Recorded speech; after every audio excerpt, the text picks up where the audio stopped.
ओम शांति। 8 अप्रैल की बाबा की मुरली। मीठे बच्चे, इन आँखों से जो कुछ देखते हो यह सब खत्म हो जाना है, इसलिए इससे बेहद का वैराग। बाप तुम्हारे लिए नई दुनिया बना रहे हैं। प्रश्न, तुम बच्चों की साइलेंस में कौन सा रहस्य समाया हुआ है? उत्तर, जब तुम साइलेंस में बैठते हो तो शांति धाम को याद करते हो। तुम जानते हो साइलेंस माना जीते जी मरना। यहाँ बाप तुम्हें सतगुरु के रूप में साइलेंस रहना सिखलाते हैं। तुम साइलेंस में रह अपने विकर्मों को दग्ध करते हो। तुम्हें ज्ञान है कि अब घर जाना है। दूसरे सत्संगों में शांति में बैठते हैं, लेकिन उन्हें शांति धाम का ज्ञान नहीं है। ओम शांति। मीठे मीठे सिक्कीलदे रूहानी बच्चों प्रति शिव बाबा बोल रहे हैं। गीता में है श्री कृष्ण बोले, लेकिन है शिव बाबा बोले। श्री कृष्ण को बाबा नहीं कह सकते। भारतवासियों को मालूम है कि पिता 2 होते हैं, लौकिक और पारलौकिक। पारलौकिक को परम पिता कहा जाता है, लौकिक को परम पिता कह नहीं सकते। तुमको कोई लौकिक पिता नहीं समझाते हैं। पारलौकिक बाप पारलौकिक बच्चों को समझाते हैं। पहले पहले तुम जाते हो शांति धाम, जिसको तुम मुक्ति धाम, निर्वाण धाम व वानप्रस्थ भी कहते हो। अब बाप कहते हैं बच्चे अब जाना है शांति धाम। सिर्फ उनको ही कहा जाता है टावर ऑफ साइलेंस। यहाँ बैठे हुए पहले पहले शांति में बैठना है।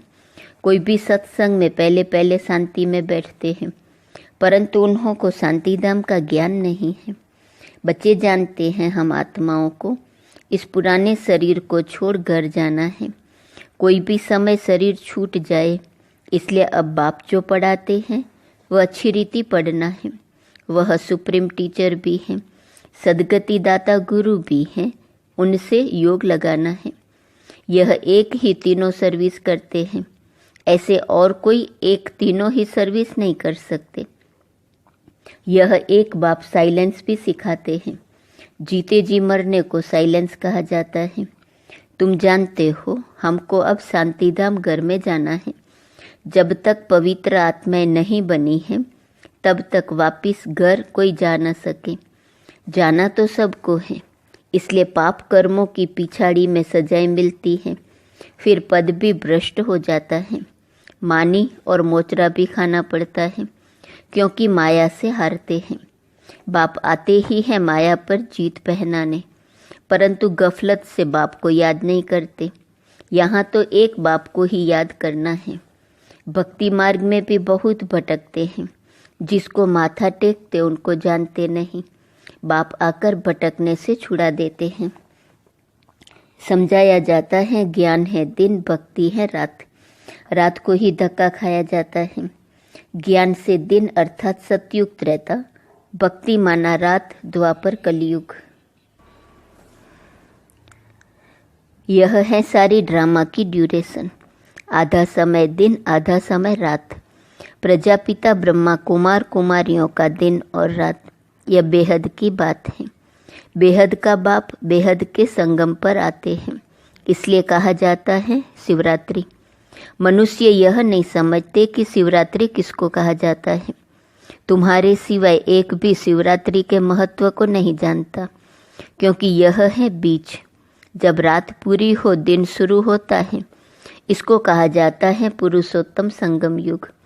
पुरानी दुनिया और नई दुनिया का बीच। बाप आते ही हैं पुरुषोत्तम संगम युगे युगे, ऐसे नहीं युगे युगे। सतयुग त्रेता का संगम, उसे भी संगम युग कह देते हैं। बाप कहते हैं यह भूल है। शिव बाबा कहते हैं मुझे याद करो तो पाप विनाश होंगे। इसको योग अग्नि कहा जाता है। तुम सब ब्राह्मण हो, योग सिखाते हो पवित्र होने के लिए। वे ब्राह्मण लोग कामचिता पर चढ़ाते हैं। उन ब्राह्मणों और तुम ब्राह्मणों में रात दिन का फर्क है। वह है कुख वंशावली, तुम हो मुख वंशावली। हर एक बात अच्छी रीति समझने की है। यूं तो कोई भी आते हैं उसको समझाया जाता है। बेहद के बाप को याद करो तो विकर्म विनाश होंगे और बेहद के बाप का वर्षा मिलेगा। फिर जितना जितना दैवी गुण धारण करेंगे और कराएंगे उतना ऊंच पद पाएंगे। बाप आते ही हैं पतितों को पावन बनाने, तो तुमको भी यह सर्विस करनी है।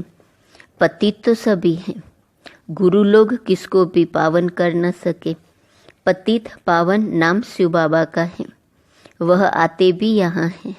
जब सभी पूरे पतित बन जाते हैं ड्रामा के प्लान अनुसार, तब बाप आते हैं। पहले पहले तो बच्चों को अलग समझाते हैं, मुझे याद करो। तुम कहते हो न वह पतित पावन है। रूहानी बाप को कहा जाता है पतित पावन। कहते हैं हे भगवान अथवा हे बाबा, परंतु परिचय किसको भी नहीं। अभी तुम संगमवासियों को परिचय मिला है, वह है नरकवासी। तुम नरकवासी नहीं हो। हाँ, अगर कोई हार खाता है तो एकदम गिर पड़ते हैं कि कमाई चट हो जाती है। मूल बात है पतित से पावन होने की।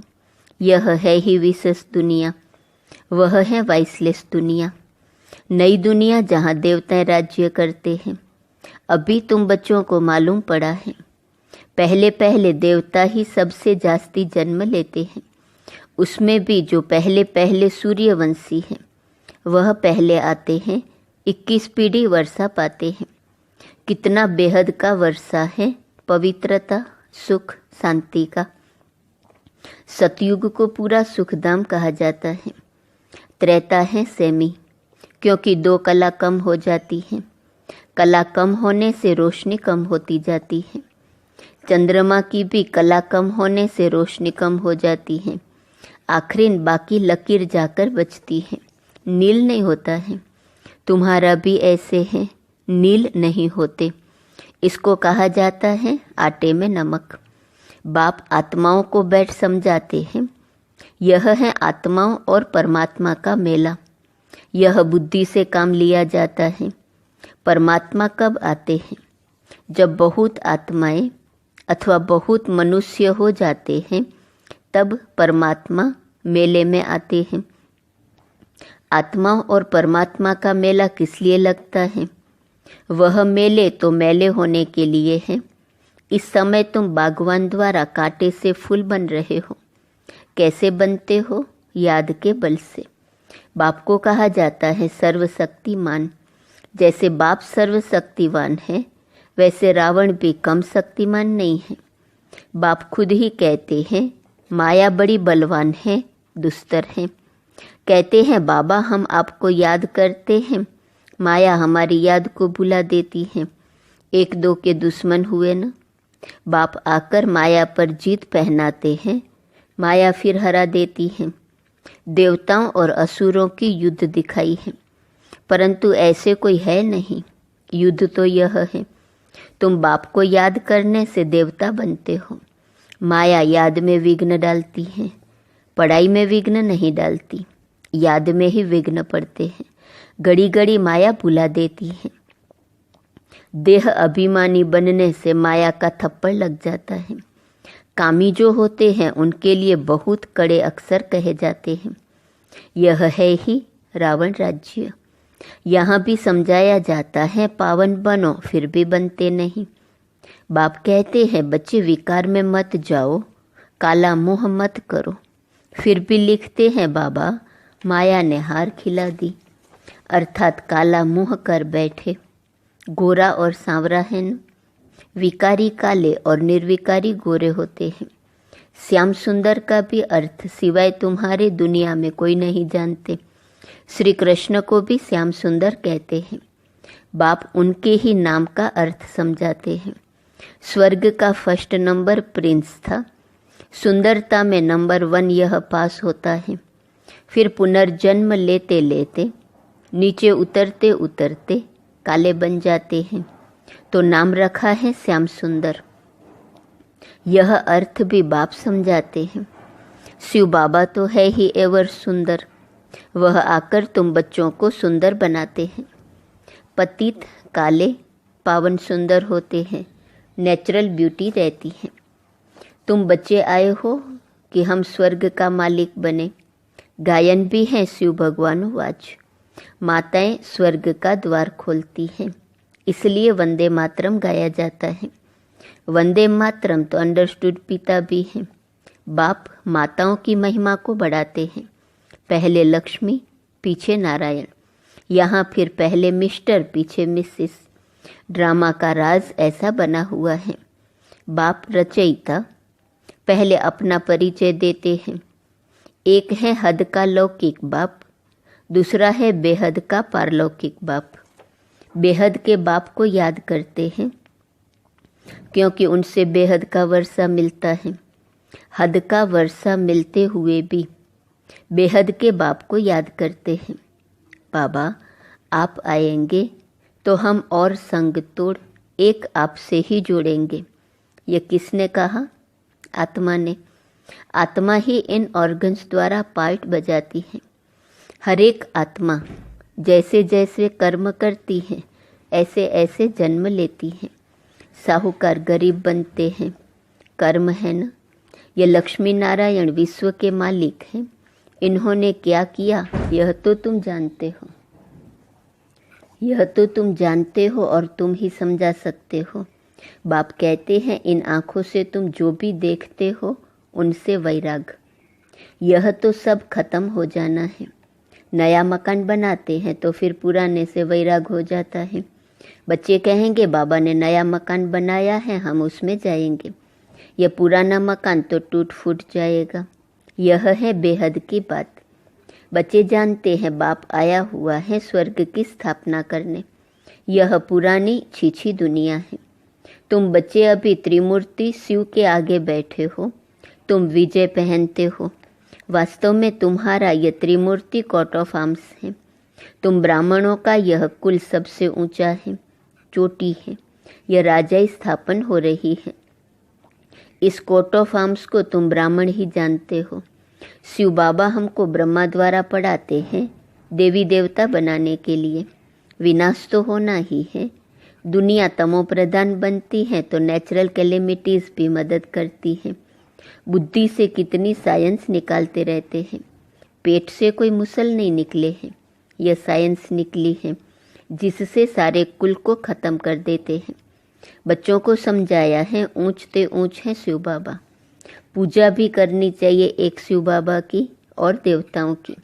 ब्राह्मणों की पूजा हो नहीं सकती क्योंकि तुम्हारी आत्मा बल पवित्र है लेकिन शरीर तो पवित्र नहीं है, इसलिए पूजन लायक नहीं हो सकते। महिमा लायक हो। जब फिर तुम देवता बनते हो तो आत्मा भी पवित्र, शरीर भी नया पवित्र मिलता है। इस समय तुम महिमा लायक हो। वंदे मातरम गाया जाता है। माताओं की सेना ने क्या किया? माताओं ने ही श्रीमत पर ज्ञान दिया है। माताएं सबको श्रीमत पर ज्ञान देती हैं। माताएं सबको ज्ञान अमृत पिलाती हैं। यथार्थ रीति तुम ही समझते हो। शास्त्रों में तो बहुत कहानियाँ लिखी हुई हैं, वह बैठकर सुनाते हैं। तुम सत सत करते रहते हो। तुम यह बैठकर सुनाओ तो सत सत कहेंगे। अभी तो तुम सत सत नहीं कहेंगे। मनुष्य तो ऐसे पत्थर बुद्धि हैं जो सत सत कहते रहते हैं। गायन भी है पत्थर बुद्धि और पारस बुद्धि। पारस बुद्धि माना पारसनाथ। नेपाल में कहते हैं पारसनाथ का चित्र है। पारसपुरी का नाथ यह लक्ष्मी नारायण है, उन्हों की डिनाइस्टी है। अब मूल बात है रचयिता और रचना के राज को जानना, जिनके लिए ऋषि मुनि भी नेति नेति करते गए हैं। अभी तुम बाप द्वारा सब कुछ जानते हो अर्थात आस्तिक बनते हो। माया रावण नास्तिक बनाती है। अच्छा, मीठे मीठे सिकिलदे बच्चों प्रति माता पिता बाप दादा का याद प्यार और गुड मॉर्निंग। रूहानी बाप की रूहानी बच्चों को नमस्ते। रूहानी बच्चों की रूहानी बाप को नमस्ते नमस्ते नमस्ते। धारणा के लिए मुख्य सार। पहली पॉइंट, सदा स्मृति रहे कि हम ब्रह्मा मुख वंशावली ब्राह्मण हैं। हमारा सबसे ऊंच कुल है। हमें पवित्र बनना और बनाना है। पतित पावन बाप का मददगार बनना है। दूसरी पॉइंट, याद में कभी गफलत नहीं करना है। देह अभिमान के कारण ही माया याद में विघ्न डालती है। इसलिए पहले देह अभिमान को छोड़ना है, योग अग्नि द्वारा पाप नाश करने हैं। वरदान, साधनों की प्रवृत्ति में रहते कमल फूल समान न्यारे और प्यारे रहने वाले बेहद के वैरागी भव। साधन मिले हैं तो उन्हें बड़े दिल से यूज़ करो। ये साधन है ही आपके लिए, लेकिन साधना को मर्ज नहीं करो, पूरा बैलेंस हो। साधन बुरे नहीं हैं, साधन तो आपके कर्म का, योग का फल है, लेकिन साधन की प्रवृत्ति में रहते कमल पुष्प समान न्यारे और बाप के प्यारे बनो। यूज़ करते हुए उनों के प्रभाव में नहीं आओ। साधनों में बेहद की वैराग्यवृत्ति मर्ज न हो। पहले स्वयं में इसे इमर्ज करो, फिर विश्व में वायुमंडल फैलाओ। स्लोगन, परेशान को अपनी शान में स्थित कर देना ही सबसे अच्छी सेवा है। आज का स्वमान है, मैं प्रभु प्रिय हूँ।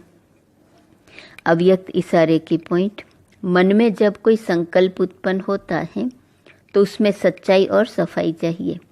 अंदर में कोई भी भाव स्वभाव, पुराने संस्कारों व विकर्मों का किचड़ा नहीं हो। जो ऐसी सफाई वाला होगा वही सच्चा होगा, और जो सच्चा होगा वह सबका प्रिय होगा। उसमें भी सबसे पहले वह प्रभु प्रिय होगा, फिर दैवी परिवार का प्रिय होगा। संस्कारों की टक्कर से बच जाएगा। ओम शांति।